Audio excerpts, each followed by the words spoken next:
My name is Brian, and welcome back to Desert Theory. Tonight, I'm over at the machine shop, and I'm picking up the trailing arms that we've been working on. If you remember, one of the trailing arms was newer. It had been replaced. The other one was older. The one that was older didn't have these gussets like the new one does, and it also had some cracks right through there. So we went ahead and replaced that with a plate, put the new gussets in, made it match the newer of the two arms. And I'm ready to get these things back over to the shop and get them on a race car.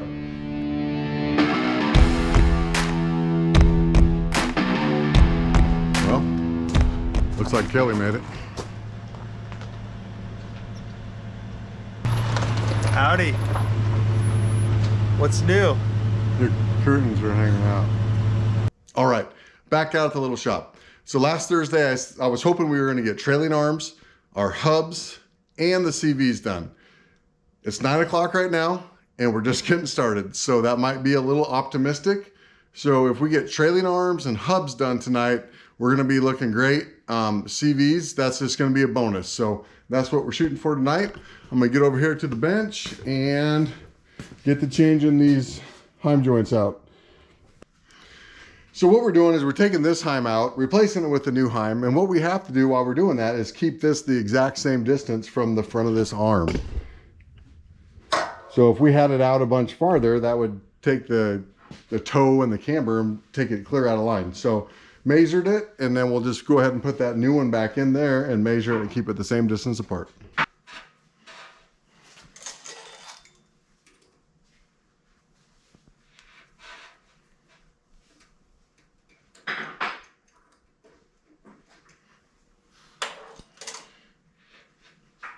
Okay, then we're not going to tighten this up very much. So when we put it back in the car, we can get that the correct angle, get it in there tight with a bolt, and then we'll tighten that down the very last thing.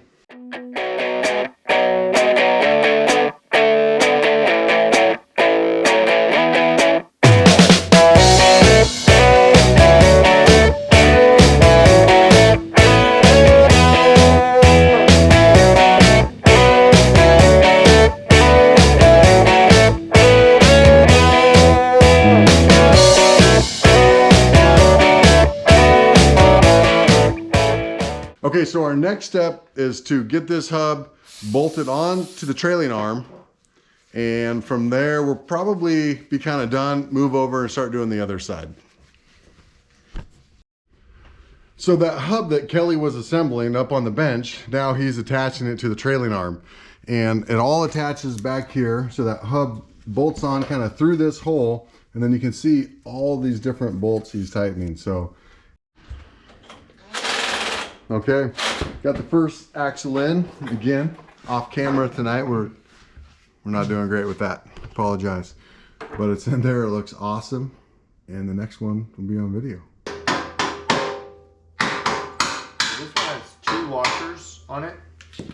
Does it have just a single on the outside and a single on the inside? No, 2 on the outside? Had 2 on the outside. It doesn't really matter, that's just the way it was. Is the other side? It's not a hammer.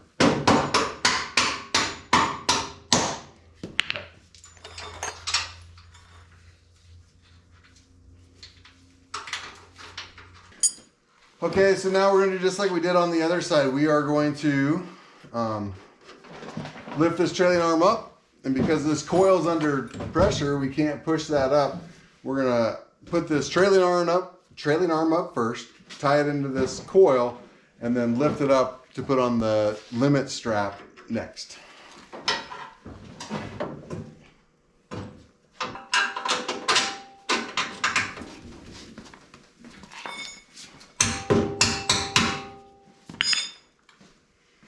Now we just need to get this up far enough where this limit strap can go on.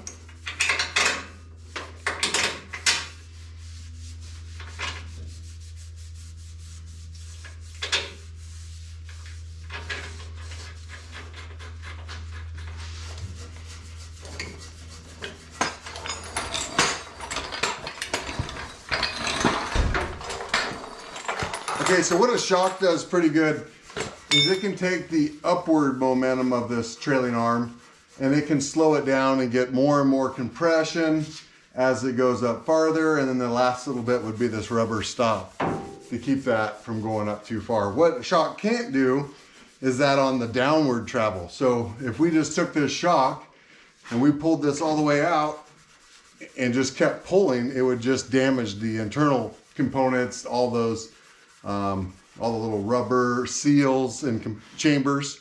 So in order to not damage the shock by it coming down too far, we use the limit straps.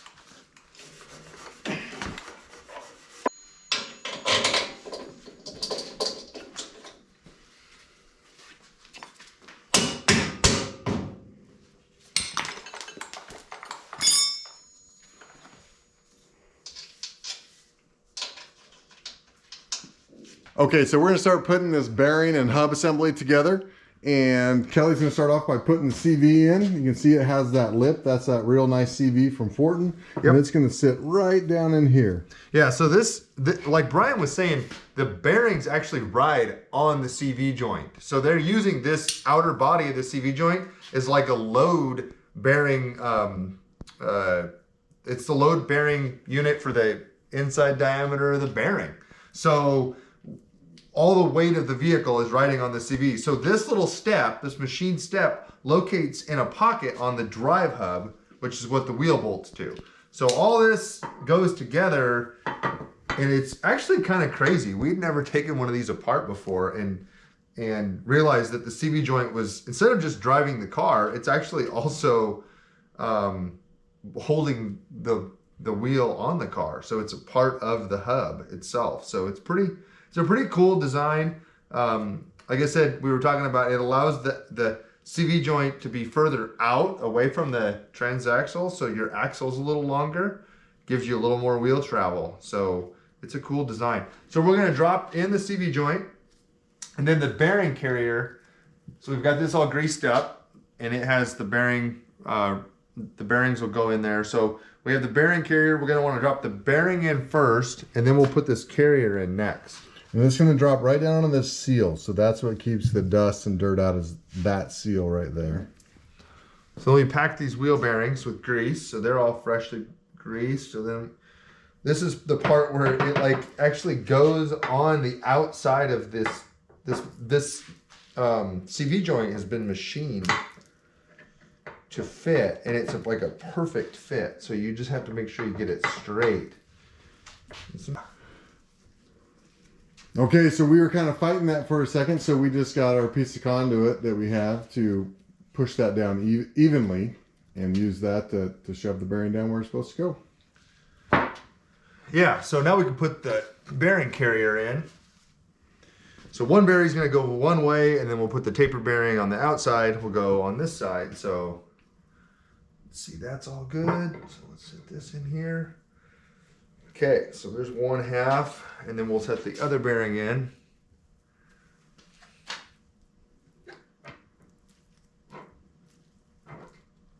There we go. All right. And then they have another, well, I guess we need to put the seal in, Brian. So this is the seal that's going to keep all the grease inside those bearings. And then, let's see, let's grab,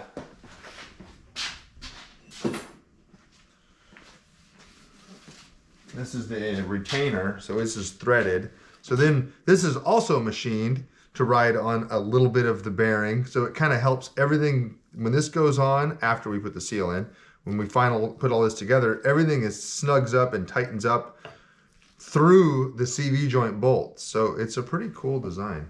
Right? Very well engineered. All right, so the seal. And like we said, this is all a Fortin design, and we're just, the more we use Fortin stuff, the more we are impressed with it. It's pretty cool. Yeah. From a guy that makes stuff, I mean, I run machines and we make things in a machine shop. All this stuff's made in a machine shop. They make some really nice parts. You can tell the workmanship is really top quality. So it's really good to support those guys that make really cool stuff, and it works. It's really nice. And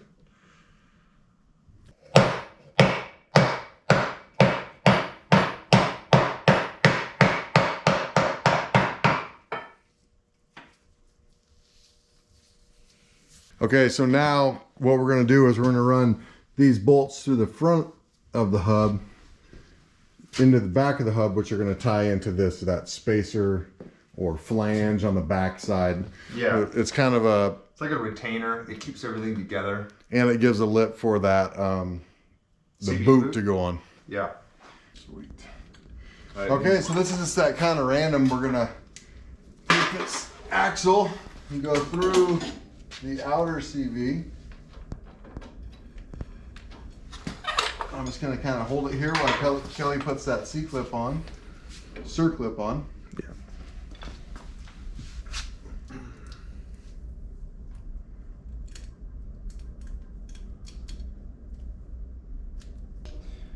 Yeah, that looks good.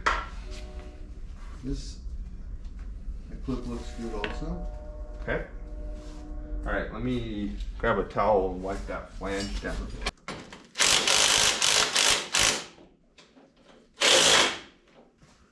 All right, it's safe to look at the clock now.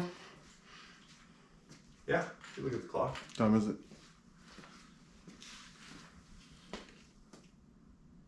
12:49. 12:49. I don't think we need to torque these tonight. I think we need to go get that trailer loaded up. That's true. So Kelly and I were just talking. We're both completely pumped about the amount of work we got done. We didn't start till 9. It's 12:45 now. It looks so much better. It looks like a car. It looks like the 15th of March or 17th, whatever it ends up being, we're going to be ready for it. So I think it's time we go get some snowmobiles loaded in a trailer.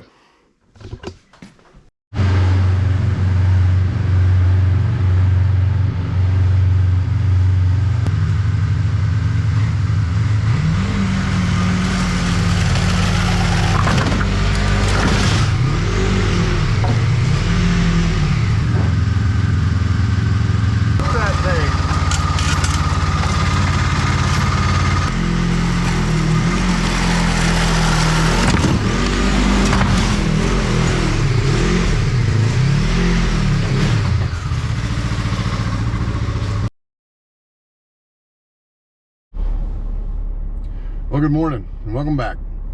This morning we're going to try and get over to my fifth wheel, get it pulled over here in front of the shop, see if I can figure out why the automatic brake adjusters are getting so tight, or at least see if I can adjust them back a little bit to where they're not so tight. So that's what we're doing this morning.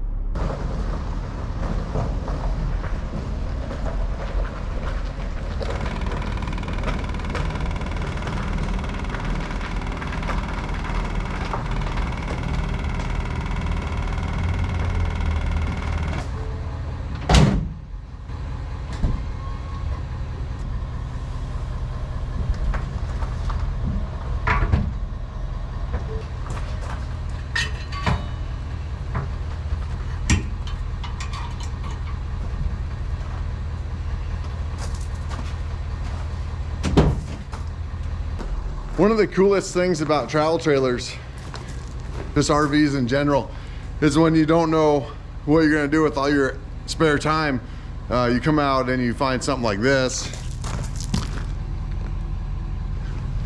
So that's hydraulic fluid leaking all over the jack, probably a seal bad. And it just kind of came up. It didn't want to retract like it usually does, but I think we're gonna try and run into it anyway.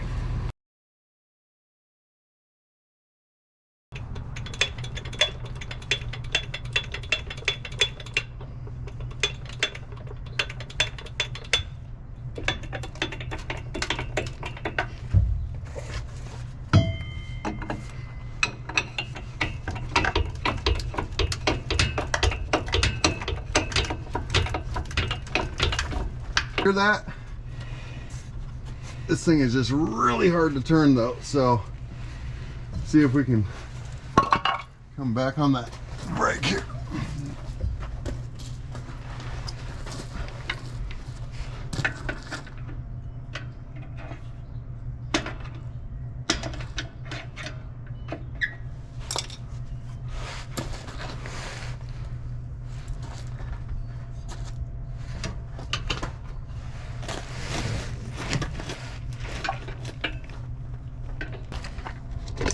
All right, so that feels a lot different. I was able to get to that. Now this tire will, you can still kind of hear it dragging a little bit, but it's not. Maybe I'll go a little bit more.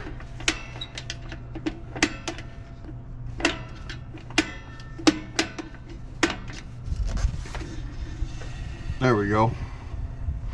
Okay, we'll move over to the other one.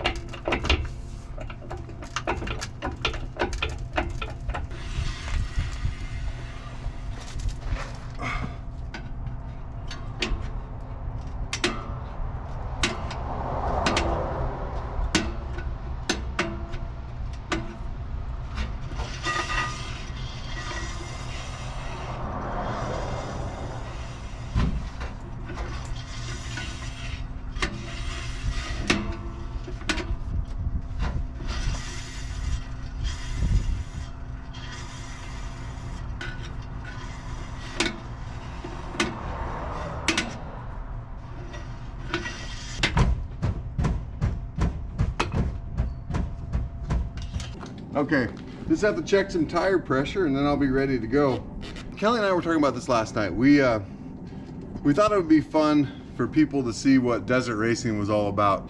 We didn't know how much fun we were gonna have interacting with all of you and seeing the comments and having people watch these videos. It's really neat to share our sport and our little race team here. So thanks for letting us do that.